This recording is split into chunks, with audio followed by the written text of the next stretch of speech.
Hello સૌ હરિભક્તોને જય સ્વામિનારાયણ. તમે સ્વામિનારાયણ મોટિવેશન યુટ્યુબ ચેનલ જોઈ રહ્યા છો.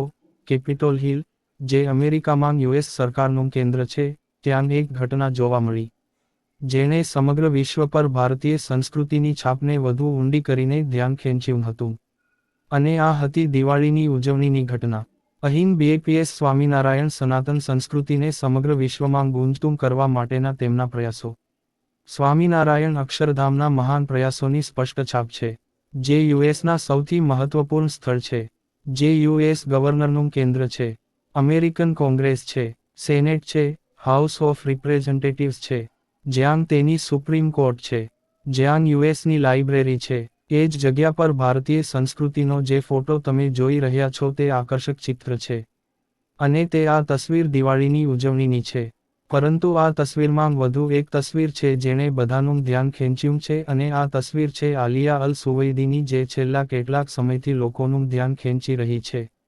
અને આ છે વોશિંગ્ટન ડીસી, અમેરિકામાં યુએઈની એમ્બેસીમાં ડેપ્યુટી ચીફ ઓફ મિશન અને ત્યાંના પોલિટિકલ સેક્ટરના ચીફ પણ છે. તમે વિચાર કરો કે યુએઈની એક મુસ્લિમ પાવરફુલ મહિલા નેતા, રાજ્યની નહીં પણ એક મુસ્લિમ દેશની નેતા, કેપિટોલ હિલમાં બીએપીએસની દિવાળીની ઉજવણીમાં પહોંચે છે. ત્યાં તેણીએ તેને શુભેચ્છાઓ પાઠવી હતી.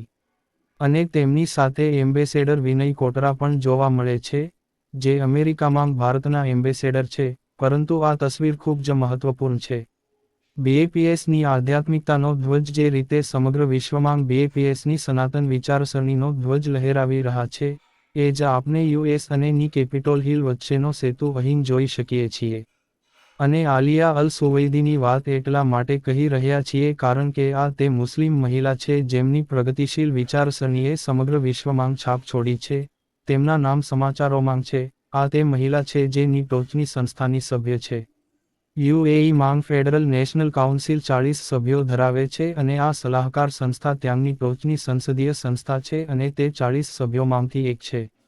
અને વર્ષ 2007માં, જ્યારે મહિલાઓને પ્રથમ વખત ત્યાં એન્ટ્રી મળી હતી, જે 8 મહિલાઓને એન્ટ્રી મળી, તેમાંથી એક આલિયા અલ સુવૈદી હતી. અને 40 સભ્યોની આ સંસ્થા યુએઈમાં ખૂબ જ શક્તિશાળી સંસ્થા છે. અને આનો એક ભાગ બનીને, આલિયા અલ સુવૈદી બતાવે છે કે તે યુએઈ જેવા દેશમાં મહિલા અધિકારો અને મહિલા સશક્તિકરણ અંગે કેવા પ્રકારનો ધ્વજ ઉઠાવી રહી છે. મોટી વાત એ છે કે જ્યારે તે અહીં આવી ત્યારે તેણે અબુધાબીના બીએપીએસ હિન્દુ મંદિર વિશે પણ વાત કરી હતી. અને કહ્યું કે અબુધાબીમાં બીએપીએસની જે ભારતીય સંસ્કૃતિની છાપ છે તેનું પણ આ એક અદ્ભુત ઉદાહરણ છે. તેમણે આ વાતનો ઉલ્લેખ કર્યો અને તમને જણાવી દઈએ કે અબુધાબીનું મંદિર આ વર્ષે ફેબ્રુઆરીમાં શરૂ થયું હતું. અને અત્યાર સુધીમાં 1.5 મિલિયન મુલાકાતીઓ અહીં આવ્યા છે, એટલે કે અત્યાર સુધીમાં 15 લાખ મુલાકાતીઓ અહીં આવ્યા છે. દુનિયાભરમાંથી લોકો અહીં આવી રહ્યા છે. થોડા દિવસ પહેલા જ ભારતના વિદેશ મંત્રી એસ જયશંકર અહીં ગયા હતા. તેમની તસવીર સામે આવી હતી. વિશ્વએ બ્રહ્મવિહારી સ્વામી સાથે તેમની તસવીર જોઈ હતી. અને એટલું જ નહીં, દેશ અને દુનિયાની તમામ સેલિબ્રિટી જેઓ અબુધાબી કે યુએઈ જાય છે, તો તેઓ આ મંદિરની મુલાકાત લેવાનું ભૂલતા નથી. તો આલિયા અલ સુવૈદીએ પણ અહીં આનો ઉલ્લેખ કર્યો હતો. અહીંયા આલિયા અલ સુવૈદી વિશે વાત એટલે કરી રહ્યા છીએ, કારણ કે યુએસના કેપિટોલ હિલમાં આ બીએપીએસ કાર્યક્રમમાં હાજરી આપવી એ દર્શાવે છે કે એ સ્વામિનારાયણની આધ્યાત્મિકતાનો પડઘો છે. અને બીએપીએસ સંસ્થા સાથે હજારો મોટી હસ્તીઓ સનાતન ધર્મ સાથે જોડાઈ રહી છે.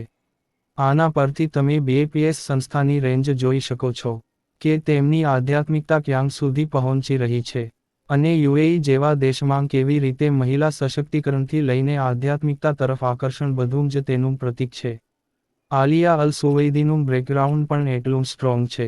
કેપિટોલ હિલ ખાતે બીએપીએસ સ્વામિનારાયણની દિવાળીની ઉજવણી, જેમાં ઘણા યુએસ કોંગ્રેસના નેતાઓ તેમજ યુએસમાં ભારતના રાજદૂત હાજર રહ્યા હતા.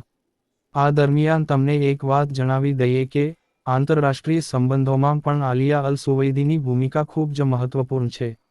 આ બધું બતાવીને જે ચિત્ર ઊભું થાય છે કે એ વ્યક્તિત્વ કેવી રીતે બીએપીએસની આધ્યાત્મિક પરંપરા સાથે જોડાઈ રહી છે, જે વિશ્વમાં માનવતા તરફ થઈ રહેલા પ્રયાસોનું નવું ભારત લખી રહ્યું છે, મહિલા સશક્તિકરણનો નવો ઇતિહાસ લખી રહ્યો છે. અને આ બધાના કેન્દ્રમાં બીએપીએસના પ્રયાસો જોવા મળે છે.